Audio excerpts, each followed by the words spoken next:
A leading conservation research group has now revealed that nearly about 40% of the animals and 34% of plants are at risk of extinction in the United States of America. The research group NatureServe has also found that 41% of the ecosystems are facing a total collapse in the country. Our next report gives you more details.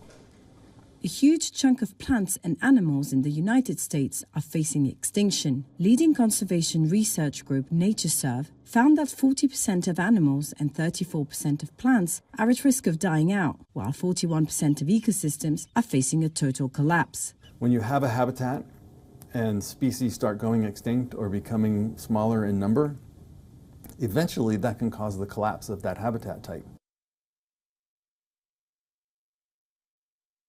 Everything from crayfish and cacti to iconic American species such as the Venus flytrap are in danger of disappearing. A new report by NatureServe analyzed data from its network of over 1,000 scientists across the US and Canada. NatureServe Vice President of Data, Regan Smith, says freshwater mussels are also among the species at risk of extinction. These are not species most people get excited about, but they play really important roles within the ecosystems. They're what filters the water and keeps it clean.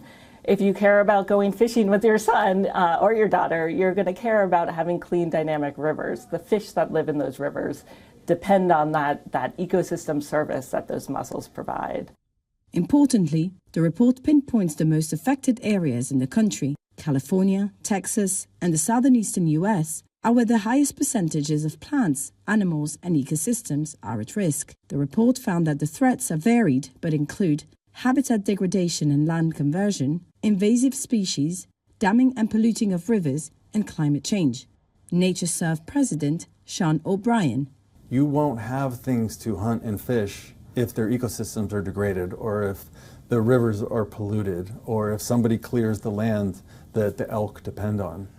Calling the conclusions of the report terrifying, O'Brien hopes it will help lawmakers understand the urgency of passing protections and show state governments the gaps between protected lands and areas that need protecting. You know, it's much easier to poach on lands that aren't being guarded than on lands that are. And so putting protected areas around species that are really at risk could potentially reduce poaching. WION is now available in your country. Download the app now and get all the news on the move.